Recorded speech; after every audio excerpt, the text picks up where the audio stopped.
Page 509.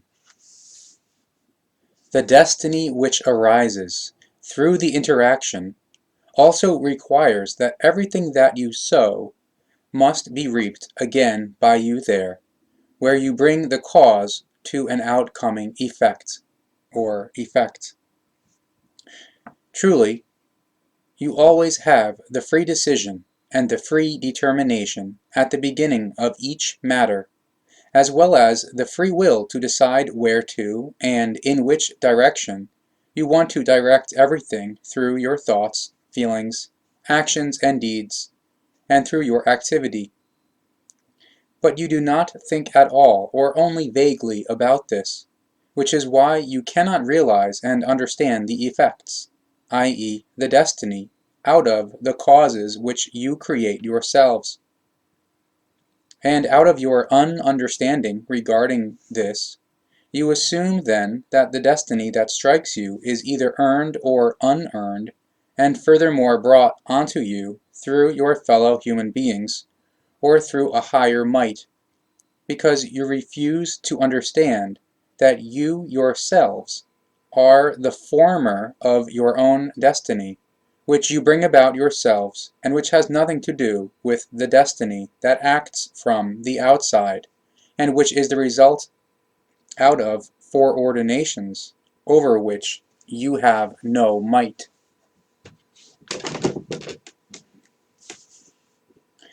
The destiny which you determine yourselves, through your thoughts and feelings, through your activity and your actions and deeds, is based on consequences, i.e., effects which you yourselves create through distinct causes, and which you then have to bear as your destiny, both in the good as in the evil. Nevertheless, there are, however, a large number amongst you human beings of earth who claim in your dumb unintellect and in your irrationality that the human being has no free will, if he or she is after all subject to his or her destiny. Thereby it is not considered in any wise that it is precisely the free will of the human being through which each one determines his or her destiny himself or herself, namely through the law of the interaction. Each outcoming effect which falls back upon you human beings of earth as destiny is based at the beginning in the cause of your thoughts and feelings, as well as in your activity and in your actions and deeds, which you conceive in advance in free decision and realize in free will. However, the foolishness of the claim that you do not have a free will is based in the purpose of the self-stupefaction and self-excuse, as well as in the fact of the resentment and grumbling thereover, that you have to integrate yourselves into the law of the interaction, and therefore also have to bear the responsibility for your destiny yourselves, whether you want to or not. Nevertheless, though, you have your own free will in this regard too, and as a consequence you yourselves can determine your thoughts and feelings, your activity, and your actions and deeds in their kind. So therefore also the outcoming effects and effects arising out of them, and indeed both in the good as in the evil. Each destiny and each interaction is thus preceded by your own free will, free and willing decision. This means that with each first decision and volition you create something each time which makes itself to you as interaction and destiny. Therefore, you will, sooner or later, have to live in what you today determinatively create through your thoughts and feelings, through your activity, and through your deeds and actions, and out of which you will inevitably have to bear the consequences when you are struck by it. That is, by the destiny. However, when the consequences, i.e., the destiny resulting out of your thoughts, feelings, decisions, deeds, actions, and your activity, will strike you is fundamentally different for each consequence. So, it can be immediately, or only in a few hours, days, weeks, or months, or perhaps even in years or decades. But it will certainly be in your present actual life, because nothing can be carried into the fine fluidal world of the other world, nor into a new life on earth, as is erroneously mistaught through various of your religious, ideological, and philosophical irrational teachings, as, for example, through the far from the truth, irrational karma teaching. If the thoughts, feelings, deeds, actions, and the activity are subject to changes, this can of course lead to changes in the effects, i.e. in the destiny, and in the interactions. Thus, when evil and negative things and factors of the thoughts and feelings, as well as of the activity, actions, and deeds, are changed to the good and positive, and henceforth led and lived in this wise, then also new effects, i.e. a new destiny, and new interactions form themselves out of these new causes, as is given through the creational laws and recommendations in fairness. Through a change to the good, better, best, and positive, the interaction changes developmentally in the same wise, through which the old is replaced and extinguished through the new, as the creational law of the fairness determines it, that only that happens which corresponds to the present reality. The laws and recommendations of the creation are, in their mode of functioning, bound to cause and effect, and consequently the effect changes according to a new cause, which means that an effect resulting from an old cause can change to the good or bad if a new and corresponding cause is created. But this says that, for example, out of an evil and negative cause, logically, a correspondingly evil and negative effect can be stopped and changed to a good and positive effect if the corresponding cause is changed to the good or positive, as this comes about with the destiny and the interactions, and which has both a direct and indirect effect on you human beings of earth. So, however, also on prophecies, which serve as warnings for effects proceeding out of distinct bad, evil, and negative causes, which, however, can be changed to the better and best through the creating of new, good, and positive causes. Fundamentally, you human beings of earth are bound to your own works, to your thoughts and feelings, to your activity, your deeds and actions, and indeed both with regard to yourselves and concerning your next ones and fellow human beings, for or against whom you direct everything. If you take a decision to do evil or terrible things to yourselves, your next ones, or fellow human beings, be it in thoughts, feelings, works, or words, you therewith set something into the world which develops itself further in the same and wonted wise, is active and has an effect, and indeed, irrespective of whether the whole is visible or invisible, and hence fine fluidal or coarse substantial. How the effect of your evil and terrible thoughts and feelings forms itself on yourselves, your next ones, or the fellow human beings, lies entirely in the physical and consciousness-based condition of yourselves, your next ones, or the fellow human beings, which determines whether the attack can bring harm or not. The psychical and consciousness-based condition of yourselves, your next ones, and the fellow human beings is always decisive, so therefore nobody is defenselessly exposed to any attacks, and you can defend yourselves, both against yourselves and against external attacks, just as your next ones and fellow human beings can defend themselves against attacks from you and others. Consider, as a creator of your decisions and your volition, and hence of the cause set in motion therethrough,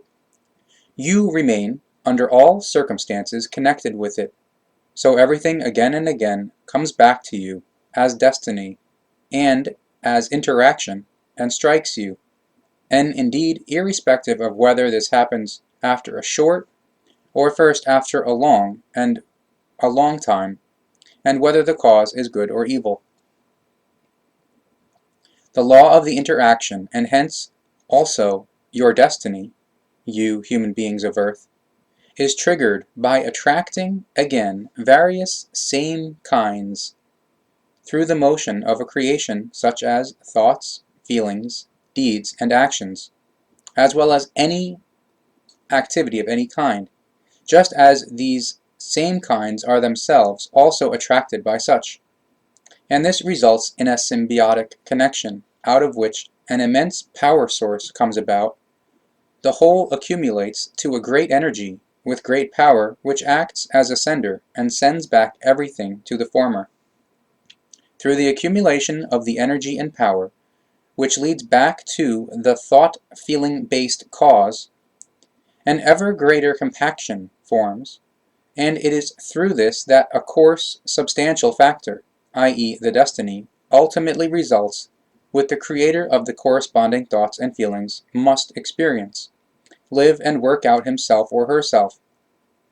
That is the actual developmental process of your so feared and misunderstood destiny, which arises as an effect out of a self-created cause.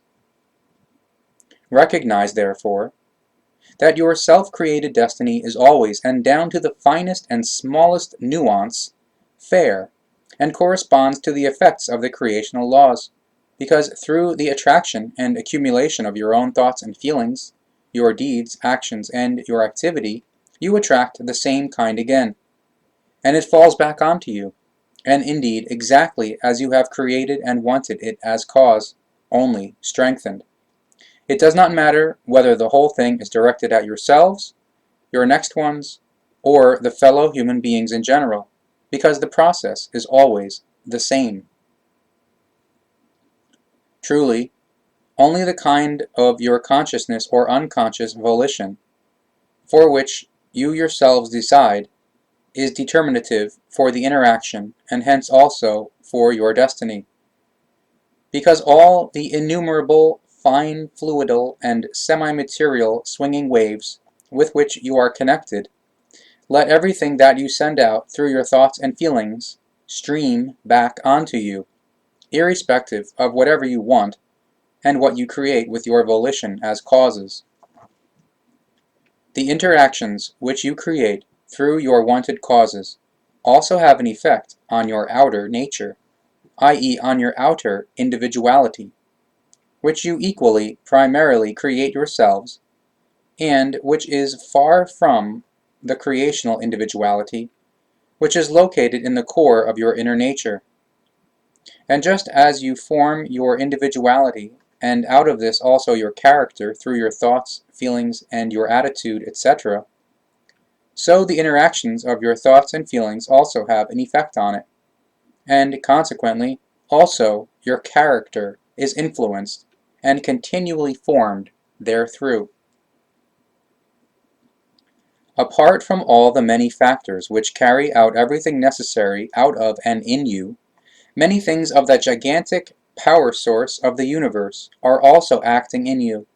but actually there is nothing amongst you human beings of Earth with regards to your self-created destiny, for which you do not first give the cause thereto, yourselves. Truly it is you yourselves who through your thoughts and feelings, as well as through your general and specific activity, deeds, and doing, bring about everything which you have to bear. What you sow, that you will reap, and indeed in every respect, be it in the good or in the evil. Therefore you cannot refer to your invented godheads and tin-gods, or to your next ones, fellow human beings, or to your imaginary angels, saints, and idolized human beings, with regard to the responsibility, because this lies by you alone for all things, for everything that your destiny brings you, as also for everything whatsoever that happens in the world in terms of war and peace, love and hatred, fairness and unfairness, freedom and unfreedom, harmony and disharmony, as well as in terms of good and everything evil. It is completely irresponsible, reckless, conscienceless, and duty neglecting of you human beings of Earth to push the responsibility for your doing, deeds, and activity, and for everything that you create in you as ideas, thoughts, and feelings and decisions, through your own will, as destiny onto an angel, saint, idolized human being, your next ones, or any fellow human being,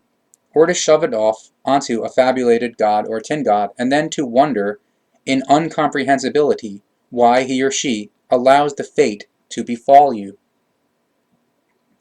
It is irresponsible to think in this wise, and to assume that it is right, and if you do such things nevertheless,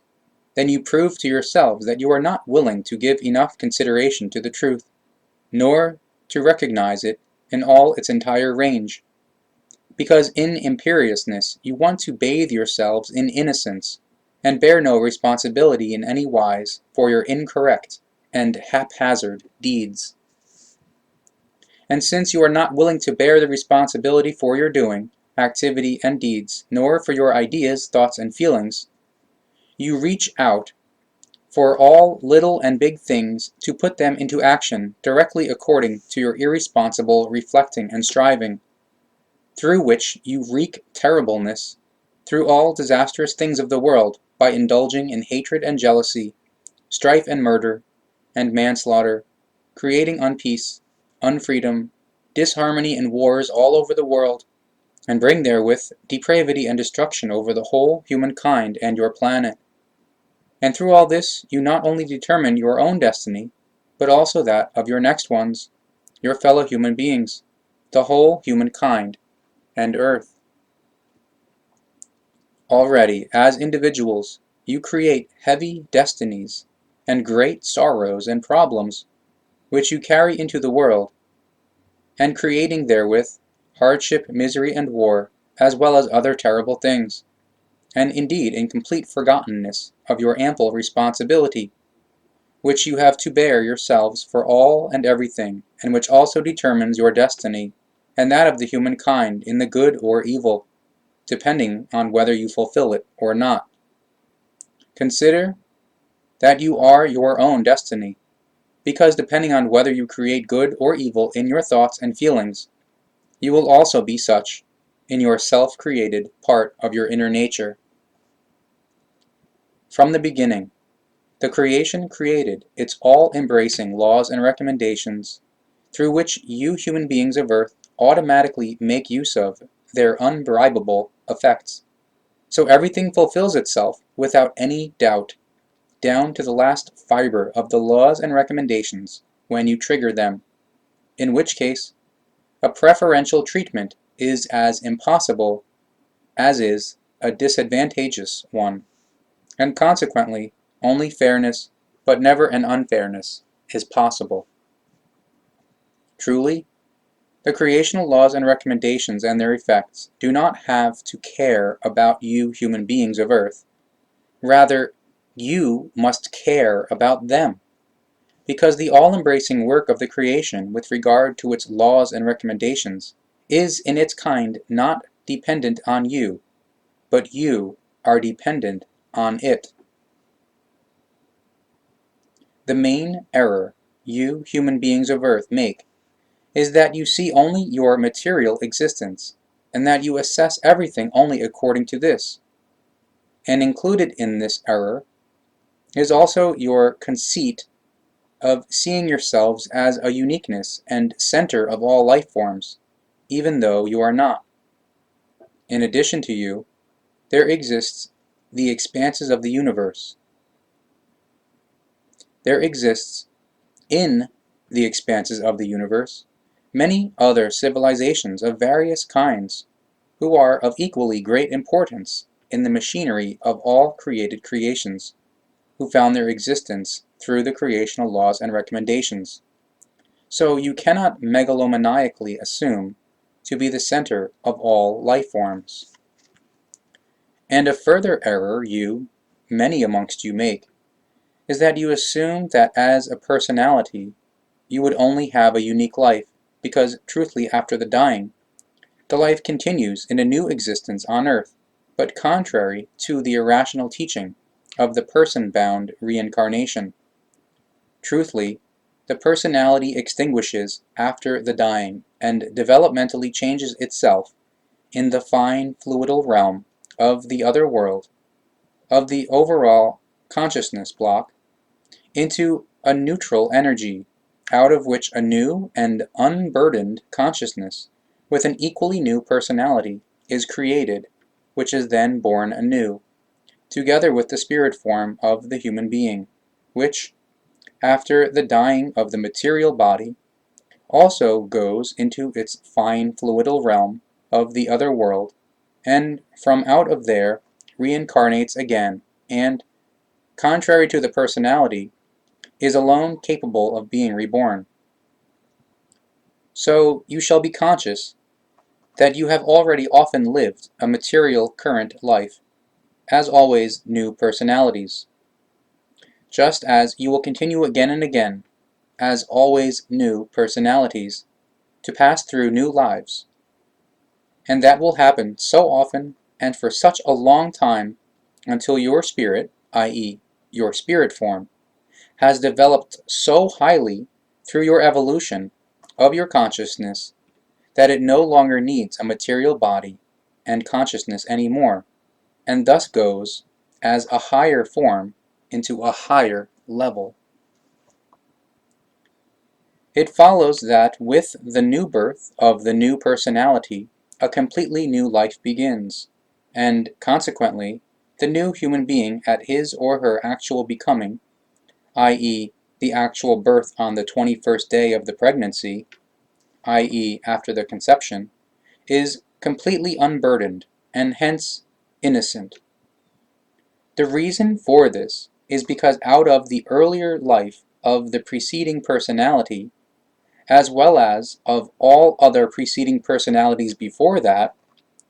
nothing disadvantageous is put into the new personality, and it is therefore completely unburdened at its becoming. The fact that the real birth of the human being occurs on the 21st day after the conception is because the spirit form is, together with the new consciousness and the new personality, born into the embryo and gives life to it. As is well known, the actual worldly, i.e. material birth, into the existence of the world normally occurs only after completion of the pregnancy. Through this process alone, it is guaranteed that every newborn human being is unburdened by his or her thoughts, feelings, actions, deeds, and his or her activities out of his or her previous life, and those before that, just as the creational laws determine that every new life form to be born, and thus also the human being, shall be of pure and unburdened consciousness. Therefore it is given, contrary to many irrational teachings of false prophets, religions, sects, ideologies, and philosophies, that all happenings may only be related to the earthly existence. Therefore the fairness of the creational laws determines that all returning effects, i.e., interactions, as well as other causes and effects, and hence also the destiny, falls completely onto the time span of the life on earth. And accordingly, both atonement processes in the fine fluidal realm of the other world and in a religiously explained heaven or in a hell are as senseless as the wrong karma teaching, which states that the consequences of the preceding life